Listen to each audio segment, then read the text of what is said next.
మాదిరిలాగా నేను కళ్ళబొల్లి మాటలు చెప్పి ప్రజల్ని మోసం చేసేటువంటి తత్వం నైజం నాది కాదు అని చెప్పేసి అన్న చెప్పడం కూడా జరిగింది. ఎందుకంటే ఈరోజు తెలుగుదేశం పార్టీ వాళ్ళు సూపర్ 6 అని చెప్పేసి ఈరోజు ఎన్నికల్లోకి వెళ్తా ఉన్నారు. కానీ ప్రజలు వాళ్ళు నమ్మేటువంటి పరిస్థితులు లేదు. ప్రజలు కనీసం ఆ సూపర్ 6 సంబంధించినటువంటి చంద్రబాబు నాయుడు ఎలా చేయగలడు అనేటువంటి ఆచరణలో కూడా ప్రజలు ఈరోజు ఆలోచిస్తూ ఉన్నటువంటి పరిస్థితి. నిన్న జగనన్న పెట్టినటువంటి ఈ యొక్క మేనిఫెస్టో కార్యక్రమంలో మరి రైతులకు కావచ్చు, యువతకు కావచ్చు, మహిళలకు కావచ్చు, అదేవిధంగా ఆటో డ్రైవర్లకు కావచ్చు, అదేవిధంగా మన జొమాటో స్విగ్గీ డెలివరీ ఇచ్చేటువంటి డెలివరీ బాయ్స్ కావచ్చు, అదేవిధంగా మన మహిళా తల్లులకు డ్వాక్రా రుణాలు కావచ్చు, వివిధ రకాలుగా అన్ని వర్గాలతో పాటు మరి పింఛను కూడా ఎంత మన ఆర్థిక వనరులు మనకి ఎన్ని వస్తాయి, మనం ఎంతవరకు మనం ప్రజలకు ఇవ్వగలం అని చెప్పేసి వీటన్నిటిని కూడా లెక్కలతో మ్యాథమెటిక్స్ లెక్కలతో పాటు అన్నిటిని కూడా పూర్తి స్థాయిలో జగన్మోహన్ రెడ్డి గారు నిన్న ఈ యొక్క మేనిఫెస్టోని విడుదల చేయడం జరిగింది. అదేవిధంగా తెలుగుదేశం పార్టీ వాళ్ళు ఒకటి చెప్తా ఉన్నా, వాళ్ళు చెప్పేటువంటి పథకాలు చూస్తూ ఉంటే నిన్న దాకేమన్నా జగన్మోహన్ రెడ్డి గారిని రెండో శ్రీలంక అయిపోతా ఉందన్నాడు చంద్రబాబు నాయుడు గారు.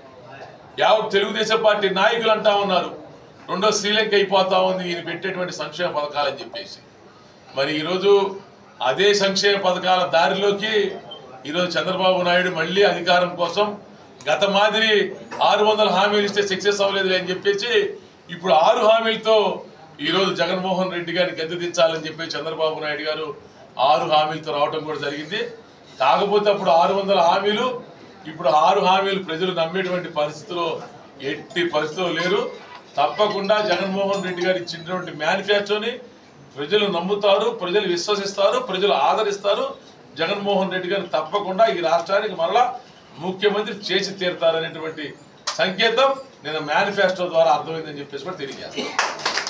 ఒకటి కూడా అమలు జరుపులా. రైతాంగం అయితే చంద్రబాబు నాయుడు గారు సంపూర్ణ రుణమాఫీ చేస్తారని చెప్పి ఆశించి ఆయన ఓట్లు వేయడం జరిగింది. డ్వాక్రా మహిళలు కూడా పూర్తిగా రుణమాఫీ చేస్తారనే ఉద్దేశంతో ఆయనకి ఓట్లు వేశారు.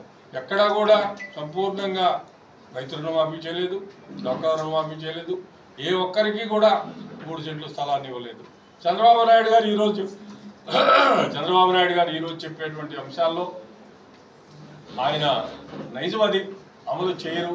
అందుకే ఆయన చెబుతారు తెలుగుదేశం వాళ్ళు, కానీ అమలు జరపరు.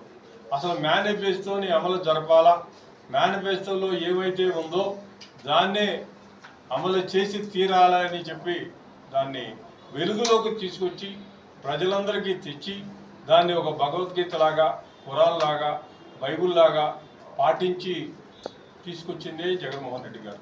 అంతకుముందు అయితే ఎప్పుడు కూడా మేనిఫెస్టోకి విలువ ఉండేది కాదు. ఎన్నికలప్పుడు చెబుతారు, పోతారు.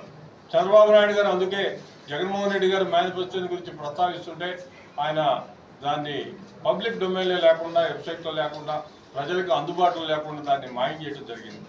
మరలా ఈరోజు చంద్రబాబు నాయుడు గారు సూపర్ 6 అని, సూపర్ 10 అని ఇంకా రకరకాలైనటువంటి వాగ్దానాలతో వస్తున్నాడు. అందుకే జగన్మోహన్ రెడ్డి గారు చాలా స్పష్టంగా చెప్పాడు, నేను ఈరోజు ఏదైతే చెప్తా ఉన్నానో దాన్నే చేస్తాను, ఏదైతే చేయగలుగుతానో దాన్నే నేను చెబుతాను, అంతేగాని అబద్ధాలు చెప్పడం అనేది జరగదు. రాష్ట్ర యొక్క రెవెన్యూ ఎట్లా ఉందో చూసుకొని ఏదైతే అమలు చేయగలుగుతామో దాన్నే అమలు చేస్తామని చెప్తాను తప్ప మరొకటి కాదు. చంద్రబాబు నాయుడు గారు 4,000 అదేది పెన్షన్లన్నీ ఇంకా రకరకాలైనటువంటి వాగ్దానాలు చేస్తున్నారు. ఆయన వాగ్దానాన్ని ప్రజలు విశ్వసించేటువంటి పరిస్థితులు లేరు. జగన్మోహన్ రెడ్డి గారు ఏమి చెప్తే అది అమలు చేస్తారు కాబట్టి 5 సంవత్సరాలు ప్రజలందరూ కూడా లబ్ధి పొందారు. ఈ రాష్ట్రం అన్ని రకాలుగా కూడా అభివృద్ధి చెందింది. అందుకనే ఈరోజు జగన్మోహన్ రెడ్డి గారి పట్ల ప్రజలు విశ్వసనీయతతో ఉన్నారు. ఎక్కడికి వెళ్ళినా కూడా ప్రజలు తండోపతండాలుగా వస్తూ ఉన్నారు. ఎట్టి పరిస్థితుల్లో జగన్మోహన్ రెడ్డి గారు తిరిగి ముఖ్యమంత్రి అవుతారు. వైఎస్ఆర్ కాంగ్రెస్ పార్టీ అధికారంలోకి వస్తుంది. ప్రజలందరూ కూడా ఈ మేనిఫెస్టోని విశ్వసిస్తున్నారు.